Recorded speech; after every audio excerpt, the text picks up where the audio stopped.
Bem, agora vamos analisar o que é a radiação beta. A radiação beta, ou a partícula beta, é um elétron, mas é um elétron emitido pelo núcleo. Um nêutron pode se transformar em próton quando ele emite um elétron, ou seja, aí você tem a carga negativa, ele é carga neutra, mas quando ele emite uma carga negativa na partícula do elétron, ele fica positivo e se transforma no próton. Mas junto com o elétron sai um antineutrino, que nós vamos entender depois o que é, e o Q da reação é 0,156 MeV. Essa energia liberada é compartilhada entre a partícula beta, que é o elétron, a energia cinética da partícula beta, e a energia do antineutrino. Essa energia provém da diferença de massa entre reagentes e produtos. Aqui o nêutron tem massa um pouquinho maior do que o próton mais o elétron. Daí essa diferença de massa corresponde a esta energia. A equação que esquematiza essa transformação é dada aqui acima. Um elemento químico X de número atômico Z e massa atômica A se transforma no elemento químico Y. Como um nêutron transformou em próton, a massa praticamente não muda e continua sendo A, porque o próton tem a mesma massa do nêutron aproximadamente. E como um nêutron se transformou em próton, o número atômico aumentou de uma unidade. Aqui está o elétron, que é ejetado com uma dada energia cinética, e mais o antineutrino, que sai com uma certa energia. Um exemplo dessa transformação é o carbono 14 em nitrogênio 14. E a energia de transformação está aqui. A meia-vida do carbono 14 é de 5.730 anos. O emissor beta apresenta excesso de nêutrons em relação aos prótons. Isto é, os átomos que costumam emitir a partícula beta- são aqueles que possuem excesso de nêutrons, como esse daqui do carbono 14. O carbono 14 tem 6 prótons e 8 nêutrons. Ao ser transformado no nitrogênio 14, agora esse átomo ficou com 7 prótons e 7 nêutrons. A energia de transformação nêutron-próton é sempre constante e vale 0,156 MeV. Uma parte da energia é transportada pela partícula beta, na forma de energia cinética, né? E a energia complementar fica com o neutrino. O neutrino não possui carga, sua massa é muito pequena e seu spin vale meio. Em 1931, Wolfgang Pauli previu a existência do neutrino. Esse Pauli é o mesmo do princípio da exclusão, ele ficou famoso por isso e ganhou o Prêmio Nobel de Física de 1945 por uma sugestão de Einstein, dizem. Bem, esta previsão foi feita com base nos princípios de conservações de energia, carga e momento angular. Os físicos costumam dizer que a física tem 4 pilares de sustentação. Esses pilares representam os princípios de conservação, que são conservação da energia, da carga, do momento linear e do momento angular. Aqui, Pauli usou 3 desses princípios para prever a existência do neutrino. Vejam o poder desses princípios. Então vamos procurar entender como que ele usou esses princípios para prever a existência do neutrino, que é muito ilustrativo. Bem, princípio da conservação da energia.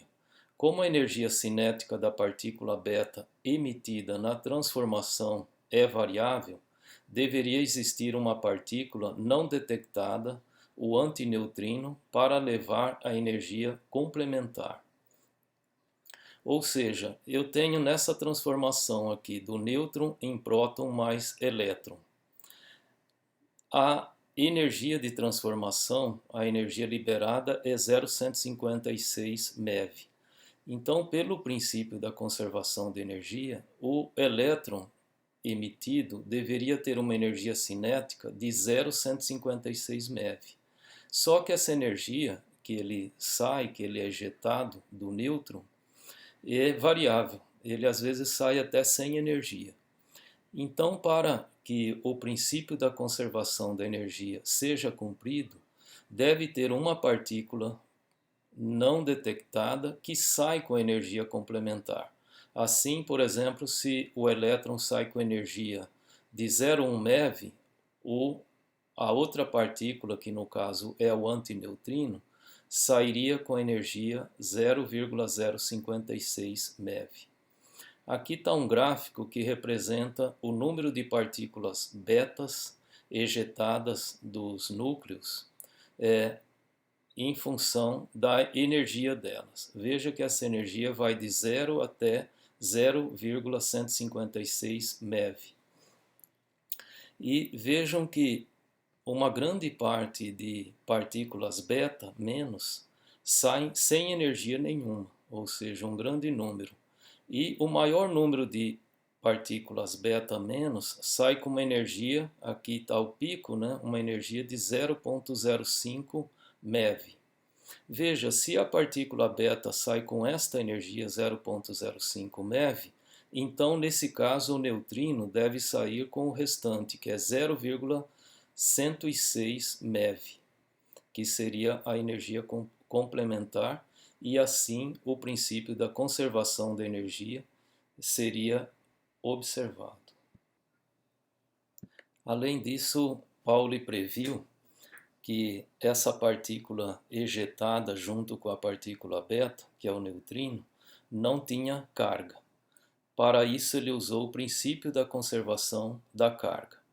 A carga do antineutrino deveria ser zero, pois a soma das cargas do próton e do elétron é zero, igual à do nêutron. Então veja só, aqui nessa equação, o nêutron tem carga zero, o próton tem carga positiva e o elétron tem carga negativa, somando as duas fica uma carga nula. Se o antineutrino tivesse alguma carga, essa equação não ficaria balanceada. Assim, por essa equação, a carga do antineutrino deveria ser igual a zero.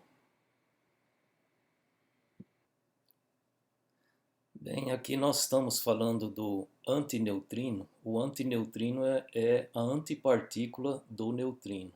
Depois nós vamos examinar melhor essa relação entre partícula e antipartícula. Pauli também previu que o spin do antineutrino é igual a meio. Para isso ele usou o princípio da conservação do momento angular. O próton e o elétron possuem spin meio, mas de helicidades opostas. Ao se movimentarem, giram em sentidos opostos. Portanto, o spin resultante é zero. Como o nêutron tem spin igual a meio, o spin do antineutrino deve ser igual ao do nêutron. Ou seja, o próton tem spin meio, o elétron também. Só que eles possuem sentidos opostos. A projeção de um seria em relação a um campo magnético aplicado, seria mais meio, e a projeção do elétron em relação ao campo magnético seria menos meio. Na soma, os dois dão zero, né, dão spin nulo. Como o nêutron tem spin meio, então o antineutrino também deve ter spin meio para balancear esta equação.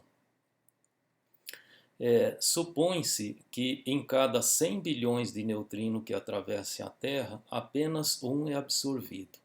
Ou seja, eles têm pouca interação com a nossa matéria, com a matéria ordinária, e por isso podem atravessar a Terra, bilhões deles.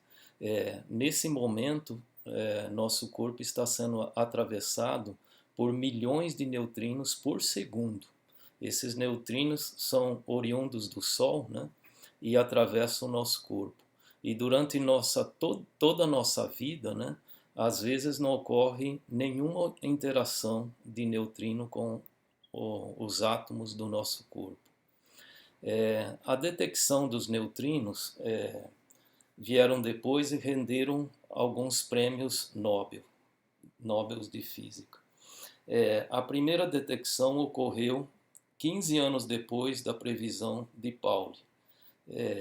Foi o tal de Reines, que foi em 1956. Depois houve uma outra detecção em 1968 por Davis, que ele usou o cloro com um neutrino pode transformar o cloro 37 em argônio 37. Aí o argônio 37 é radioativo, ele emite uma partícula e pode ser detectado.